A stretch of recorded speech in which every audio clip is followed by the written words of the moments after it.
आता पाहूया सुपरफास्ट 50 बातम्या।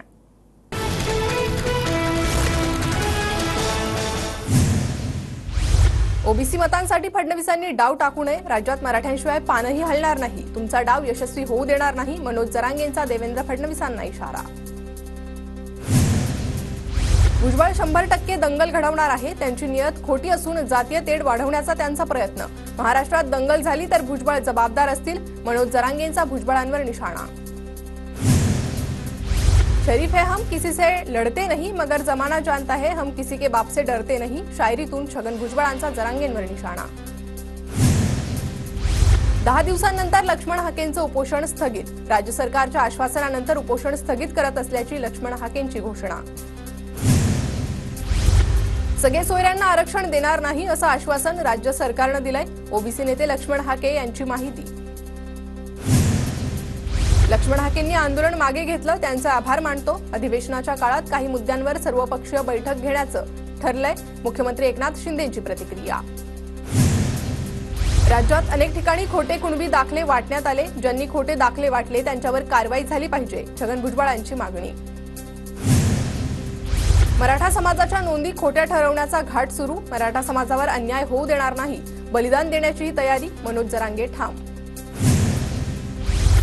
खोट्या कुणबी नोंदी आणि प्रमाणपत्र याबाबत कारवाई व्हावी, ओबीसी आरक्षणाबाबत सरकारकडून स्पष्टता यावी, पंकजा मुंडेंची प्रतिक्रिया। मराठा समाजाला दुसरं ताट द्या, ओबीसीच्या ताटातलं काही द्यायचं नाही, आरक्षण गरिबी हटवण्याचा कार्यक्रम नाही, अन्याय कधीपर्यंत सहन करणार, छगन भुजबळ आक्रमक। आम्ही कुणाचीही भाकरी खाल्ली नाही, आमच्याच हक्काचं वागतोय, मी जातीयवादी नाही, मी मराठ्यांच्या मागे कणखर उभा, मनोज जरांगेंचं वक्तव्य। जातीय जनगणनेला देवेंद्र फडणवीसांचा पाठिंबा, विधानसभा लोकसभेत आरक्षण मिळायला हवं, छगन भुजबळांची राजकीय आरक्षणाची मागणी। पुण्यातील ओबीसी उपोषणकर्ते मंगेश ससाणे यांचं उपोषण तात्पुरतं स्थगित, 10 दिवसांनंतर भुजबळांच्या उपस्थितीत ससाणेंचं आंदोलन स्थगित। दिलबर के लिए दिलदार, दुश्मन के लिए तलवार है हम, पुण्यात मंगेश ससाणेंच्या उपोषणस्थळी शायरी करत भुजबळांचा इशारा। अधिवेशन काळात सर्व पक्षाच्या नेत्यांची बैठक बोलावण्यात येणार, बैठकीत ओबीसींच्या मागण्या मांडण्यात येणार, छगन भुजबळांची माहिती। बाठिया आयोगानं ओबीसींची संख्या कमी दाखवली, गेल्या 9 महिन्यात कुणबी प्रमाणपत्र किती वाटले, श्वेतपत्रिका काढावी, गोपीचंद पडळकर यांची मागणी। सिंधुदुर्गच्या सावंतवाडीत ईडब्ल्यूएस दाखले मिळत नसल्यानं मराठा समाज आक्रमक, मराठा समाजाच्या पदाधिकाऱ्यांचा तहसीलदार कार्यालयावर धडक मोर्चा।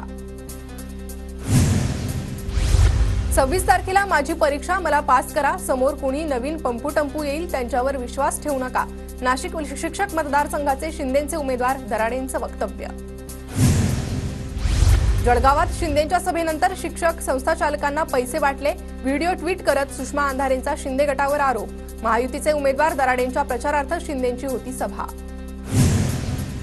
नाना पटोलेंच्या बैठकीआधी काँग्रेस भवनमध्ये 2 गटात राडा, काँग्रेस पदाधिकारी महेश धिवार यांना काँग्रेसच्याच एका गटाकडून मारहाण, धिवार यांनी बैठकीत बॅनर्स दाखवत जुन्या नेत्यांना बदलण्याची मागणी।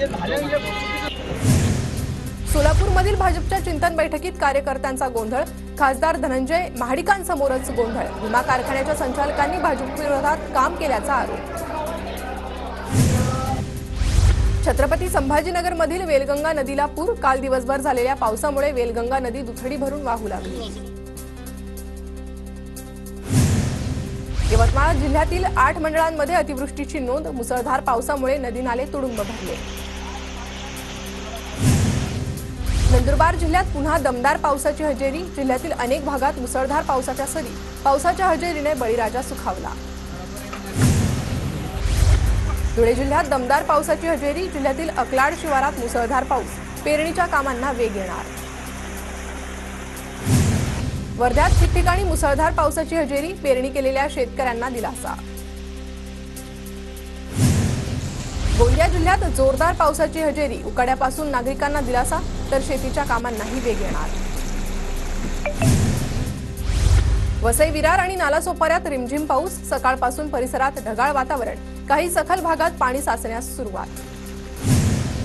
भिवंडीच्या गुलजारनगरमधील चव्हाण कॉलनीतील एका इमारतीची संरक्षक भिंत कोसळली, सुदैवानं कोणतीही जीवितहानी नाही। मुंबई गोवा राष्ट्रीय महामार्गावरील परशुराम घाटातील कोसळलेल्या भरावाची भास्कर जाधवांकडून पाहणी। निकृष्ट कामामुळे भास्कर जाधवांना संताप, वरिष्ठ अधिकाऱ्यांना जाब विचारला। धुळे जिल्ह्यातील रानमळा शिवारात शेतकऱ्यांकडून फळ आणि भाजीपाला लागवडीला सुरुवात। पारंपरिक शेतीला फाटा देत शेतकऱ्याकडून काकडीची लागवड। नंदुरबार जिल्ह्यात आदिवासी विकास विभागाची बिरसा मुंडा रस्ता जोडो योजना फक्त कागदावरच। जिल्ह्यातील हजारो आदिवासी गावं रस्त्याच्या प्रतीक्षेत। भंडाऱ्यातील भात उत्पादक शेतकरी कापसाच्या शेतीकडे वळले। चांगल्या उत्पादनासाठी देवाकडे साकडं घालत कपाशीची लागवड। धुळे जिल्ह्यातील जलप्रकल्पांमध्ये फक्त 10.75% पाणीसाठा शिल्लक, तर लघु प्रकल्पांमध्ये केवळ 2.5% जलसाठा। मोठा पाऊस न झाल्यास जिल्ह्यावर पाणी टंचाईचं संकट। मुख्यमंत्री शिंदे पंढरपूरच्या वारीच्या कामाचा आढावा घेणार। ज्ञानेश्वर माऊली आणि तुकोबा रायांच्या पालखीबाबत चर्चा होणार। पुढील आठवड्यात पुण्यात आढावा बैठक। विठ्ठल मंदिर समिती आणि मंदिर प्रशासनामध्ये समन्वयाचा अभाव। 10 प्रमुख पालख्यांच्या महापूजेवरून संभ्रम। जळगावातील आदिशक्ती मुक्ताबाईची पालखी आज पंढरपूरकडे मार्गस्थ। टाळ मृदुंगाच्या गजरात वारकरी विठुरायाच्या दिशेने निघाले। जळगावातील श्रीराम संस्थेची 152 वर्षाची परंपरा असलेली आदिशक्ती मुक्ताईची पालखी पंढरपूरकडे रवाना। भजन, कीर्तन आणि फुगड्या खेळून भाविकांनी आनंद व्यक्त केला।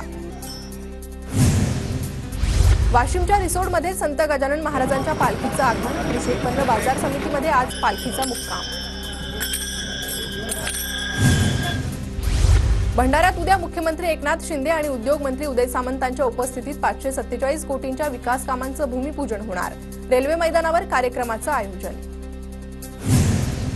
चंद्रपूर लोकसभेच्या नवनिर्वाचित खासदार प्रतिभा धानोरकरांचा नागरी सत्कार संपन्न। ओबीसी महासंघासह इतर सामाजिक संघटनांच्या वतीनं धानोरकरांचा सत्कार पार पडला। वाशिमच्या रिसोड तालुक्यात शिंदे गटाच्या नेत्या भावना गवळींनी वारकऱ्यांना महाप्रसाद वाटून सेवा केली। गजानन महाराजांची कृपा महाराष्ट्रावर राहो, गवळींचं साकडं।